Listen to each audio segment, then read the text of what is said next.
Hi hello ನಮಸ್ಕಾರ ಸ್ನೇಹಿತರೆ. ಕೊನೆಗೂ ಇಲ್ಲಿ ಬದ್ರಿಗೌಡರ ಜೀವ ಅಪಾಯಕ್ಕೆ ಸಿಕ್ಬಿತ್ತದೆ. ಹಾಗಿದ್ರೆ ಇಲ್ಲಿ ವಿದ್ಯಾ ಮಾಡಿದಂತಹ ಆ ಒಂದು ಕೆಲಸದಿಂದ ಭದ್ರರ ಜೀವ ಅಪಾಯಕ್ಕೆ ಸಿಗ್ಬೀಳ್ತಾ ಏನಾಯಿತು ಏನು ಕಥೆ ಇದು ಎಲ್ಲವನ್ನ ಕೂಡ ತಿಳ್ಕೋಬೇಕು ಅಂದರೆ ಈಗಲೇ ನಮ್ಮ ಈ ಚಾನಲ್ನ ಸಬ್ಸ್ಕ್ರೈಬ್ ಮಾಡಿ, ಹಾಗೆ ಒಂದು ವಿಡಿಯೋವನ್ನು ಪೂರ್ತಿಯಾಗಿ ನೋಡೋದನ್ನು ಯಾವುದೇ ಕಾರಣಕ್ಕೂ ಕೂಡ ಮರಿಬೇಡಿ. ಇಲ್ಲಿ ಮನೆಯವ್ರಿಗೆಲ್ಲರೂ ಕೂಡ ಎಲೆಕ್ಷನ್ಗೆ ಅಂತ ಹೋಗ್ತಿದ್ದಾರೆ. ಬಿಕಾಸ್ ಶಿವರಾಮೇಗೌಡ್ರೆ ಎಮ್ ಎಲ್ ಎ ಆಗಿ ಎಲೆಕ್ಷನ್ಗೆ ನಿಂತಿರೋದ್ರಿಂದಾಗಿ ಮನೆಯವ್ರಿಗೆಲ್ಲರೂ ಕೂಡ ವೋಟ್ ಹಾಕೋದಕ್ಕೆ ಹೋಗ್ತಿದ್ದಾರೆ ಊರಿಗೆ. ಇದರ ನಡುವೆ ಈಶ್ವರಿಯವರು ಅಪೋಸಿಟ್ ಎಮ್ ಎಲ್ ಎ ಜೊತೆ ಕೈ ಜೋಡಿಸಿದ್ದಾರೆ. ಹೇಗಾದರೂ ಮಾಡಿ ಶಿವರಾಮೇಗೌಡರನ್ನ ಅಧಪತನ ಮಾಡಬೇಕು ಅಂತ ಡಿಸೈಡ್ ಮಾಡ್ಕೊಂಡಿದ್ದಾರೆ. ಅದೇ ಕಾರಣಕ್ಕೆ ಒಂದು ವಿರೋಧ ಪಕ್ಷದವರ ಜೊತೆ ಕೈ ಜೋಡಿಸಿದೆ. ಇಲ್ಲಿ ಶಿವರಾಮೇಗೌಡ ಹೇಗಾದರೂ ಮಾಡಿ ಒಂದು ಎಲೆಕ್ಷನಲ್ಲಿ ಗೆಲ್ಲದೆ ಇರೋ ಹಾಗೆ ಮಾಡಬೇಕು, ಖಂಡಿತವನ್ನೇ ನಮ್ಮ ಒಂದು ಬೆಂಬಲ ನಿಮಗಿರುತ್ತೆ ಅಂತ ಹೇಳಿ ಈಶ್ವರಿ ಅಪೋಸಿಟ್ ಎಮ್ ಎಲ್ಗೆ ಹೇಳ್ತಾರೆ. ಸರಿ ಆಯಿತು, ನಿಮ್ಮ ಬೆಂಬಲ ನನಗಿದೆ ಅಂದಮೇಲೆ ನನಗೇನು ಮಾಡಬೇಕು ಅದನ್ನು ಹೇಳ್ತೀನಿ ಅಂತ ಹೇಳ್ತಾರೆ. ತದನಂತರ ನಮ್ಮ ಕಡೆಯವರು ಬಂದು ಒಂದಷ್ಟು ದುಡ್ಡನ್ನು ಅವರ ಡಿಕ್ಕಿಯಲ್ಲಿ ಇಡ್ತಾರೆ. ತದನಂತರ ಎಲೆಕ್ಷನ್ ಆಫೀಸರ್ಗೆ ಕಾಲ್ ಮಾಡ್ತೀನಿ. ನಂತರ ಶಿವರಾಮೇಗೌಡ ಅರೆಸ್ಟ್ ಆಗ್ತಾರೆ. ಎಲೆಕ್ಷನ್ನಿಂದ ಕೂಡ ಅವರು ಹೊರಗಡೆ ಬರಬೇಕಾಗತ್ತೆ. ಕೊನೆಗೂ ಕೂಡ ಶಿವರಾಮೇಗೌಡರ ಸೋಲನ್ನು ಕಾಣಬೇಕಾಗತ್ತೆ ಅಂತ ಹೇಳಿ ಅಪೋಸಿಟ್ ಎಮ್ ಎಲ್ ಎ ಹೇಳಿದಾಗ ಈಶ್ವರಿಯವರು ಖಂಡಿತ ಸತ್ಯ ನಾನು ಹೊರಡಬೇಕಾದ್ರೆ ಹೇಳ್ತೀನಿ, ಆಗ ಬಂದು ಆ ಗಾಡಿಯಲ್ಲಿ ದುಡ್ಡನ್ನು ಇಡಿಸ್ಬಿಡಿ ಅಂತ ಈಶ್ವರಿ ಹೇಳ್ತಾರೆ. ನಂತರ ಸುಭಾಷ್ ಮತ್ತು ಚಂಪನನ್ನು ಕೂಡ ಇಲ್ಲಿಗೆ ಕರೆದಿದ್ದಾರೆ. ಬಿಕಾಸ್ ವೋಟಿಂಗ್ಗೆ ಹೋಗಬೇಕಾದಾಗ ಜೊತೆಯಲ್ಲೇ ಹೋಗೋಣ ಅಂತ ಹೇಳಿ.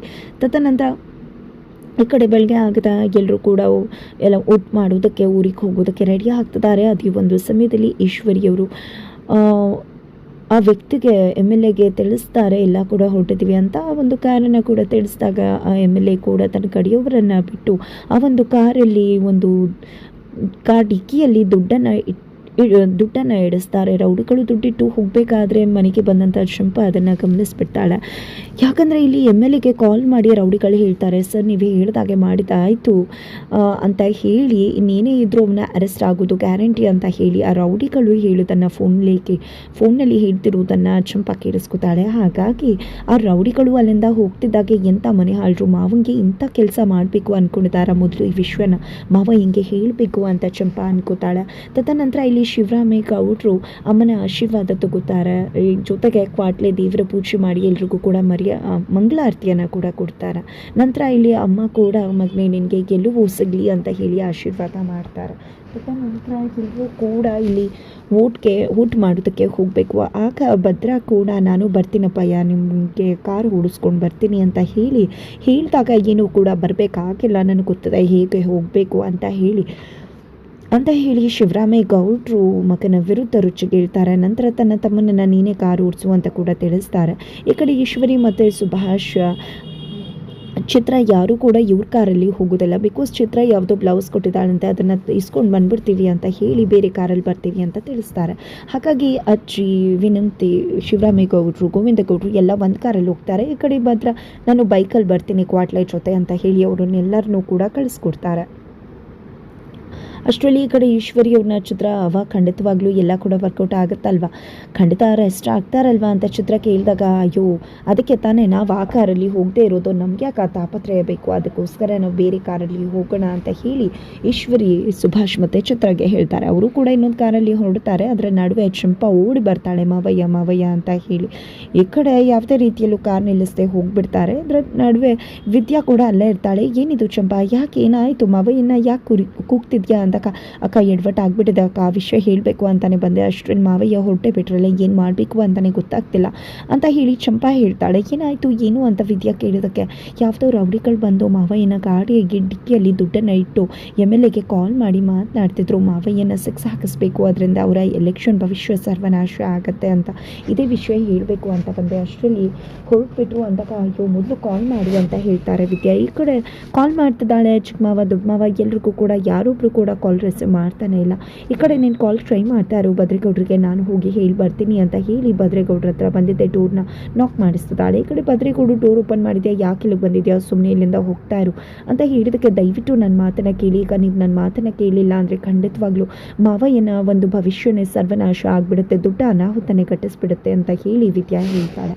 ಆಗ ಏನಾಯಿತು ಅಂತ ಹೇಳಿ ಭದ್ರ ಕೇಳಿದಾಗ ಈ ಕಡೆ ಚಂಪಾ ಹೇಳಿದ ಎಲ್ಲ ವಿಷಯನೂ ಕೂಡ ತಿಳಿಸ್ತಾರೆ. ತಕ್ಷಣ ಈ ಕಡೆ ಭದ್ರ ಚಿಕ್ಕಪ್ಪಂಗೆ ಕಾಲ್ ಮಾಡ್ತಾರೆ. ಮಾಡ್ತಿದ್ದಾರೆ, ಅಪ್ಪಂಗೆ ಕಾಲ್ ಮಾಡ್ತಿದ್ದಾರೆ. ಅಪ್ಪ ಚಿಕ್ಕಪ್ಪ ಇಬ್ಬರು ಕೂಡ ಕಾಲ್ ರಿಸೀವ್ ಮಾಡ್ತಿಲ್ಲ. ನಂತರ ಇಲ್ಲಿ ಅಪ್ಪಂಗೆ ಗೊತ್ತಾಗುತ್ತೆ ಭದ್ರ ಕಾಲ್ ಮಾಡ್ತಿದ್ದಾನೆ ಅಂತ. ನೋಡು, ಭದ್ರಂಗೆ ಅವನಿಗೆ ಹೇಳಿ ಬಂದಿದ್ರು ಕೂಡ ಹೆಂಗೆ ಕಾಲ್ ಮಾಡಿ ಇರಿಟೇಟ್ ಮಾಡ್ತಿದ್ದಾನೆ, ಕುಡಿದ್ಬಿಟ್ಟು ಯಾವುದೋ ಮತ್ತಲ್ಲಿ ಕಾಲ್ ಮಾಡ್ತಿದ್ದಾನೆ ಅನಿಸುತ್ತೆ ಅಂತ ಹೇಳ್ತಾರೆ. ಅಣ್ಣ ರಿಸೀವ್ ಮಾಡೋಣ ಅಂತ ಹೇಳಿದಾಗ ಯಾವುದೇ ಕಾರಣಕ್ಕೂ ಅವ್ನು ಕಾಲ್ ರಿಸೀವ್ ಮಾಡುವ ಅವಶ್ಯಕತೆ ಇಲ್ಲ, ಸುಮ್ಮನೆ ನಡಿ ಅಂತ ಹೇಳಿ ಶಿವರಾಮೇಗೌಡರು ಹೋಗ್ತಿದ್ದಾರೆ.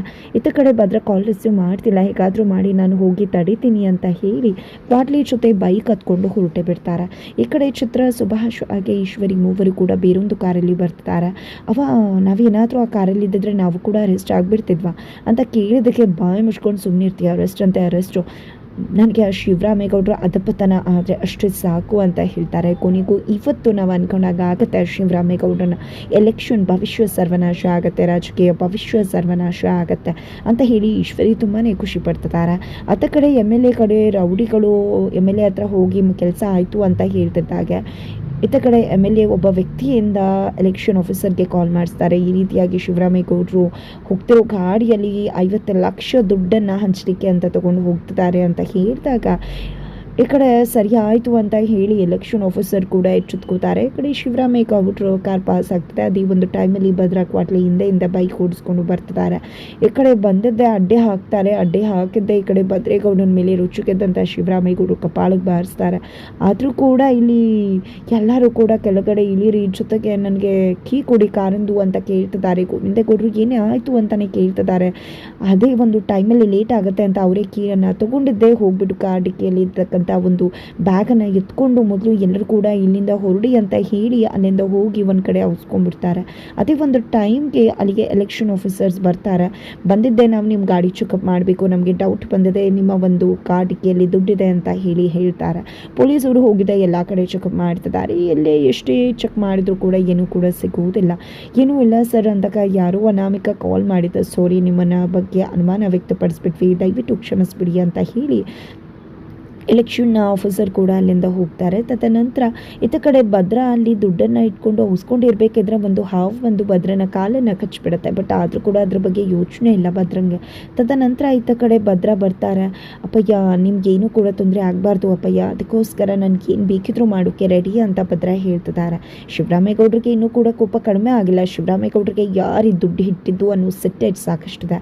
ಇದೆಲ್ಲದರ ನಡುವೆ ಇತ್ತ ಕಡೆ ಭದ್ರಾ ಹಾಗೆ ಕುಸಿದು ಬಿದ್ದು ಹೋಗಿಬಿಡ್ತಾರೆ. ಈ ಕಡೆ ಬಾಯಲ್ಲಿ ನುರಿ ಬರ್ತದೆ. ಅದನ್ನು ನೋಡಿದೆ ಅಜ್ಜಿ, ಇವನಿಗೆ ಹಾವು ಕಚ್ಚಿದೆ ಶಿವರಾಮ ಅಂತ ಹೇಳ್ತಿದ್ದಾರೆ. ಎಲ್ಲರೂ ಕೂಡ ಗುಳ್ಳಾಟ ಆಡೋದಕ್ಕೆ ಶುರು ಮಾಡ್ಕೋತಾರೆ. ಮಗನ ಕಂಡ್ರೆ ಆಗದೆ ಇರೋ ಶಿವರಾಮೇಗೌಡರು ಮಗನ ಪರಿಸ್ಥಿತಿ ನೋಡಿ ಕಣ್ಣೀರು ಹಾಕ್ತಿದ್ದಾರೆ. ಕೊನೆಗೂ ಇಲ್ಲಿ ಭದ್ರನನ್ನು ಹಾಸ್ಪಿಟಲ್ಗೆ ಶಿಫ್ಟ್ ಮಾಡೋ ಪ್ರಯತ್ನ ನಡೀತದೆ. ಹಾಗಿದ್ರೆ ಭದ್ರಾ ಸೀರಿಯಸ್ ಆಗಿದ್ದಾರೆ, ಸಾವು ಬದುಕಿನ ನಡುವೆ ಹೋರಾಟ ಮಾಡ್ತಿದ್ದಾರೆ. ಏನಾಯಿತು ಏನು ಕತೆ ತಿಳ್ಕೋಬೇಕು ಅಂದರೆ ಮುಂದಿನ ವಿಡಿಯೋಗೆ ವೇಟ್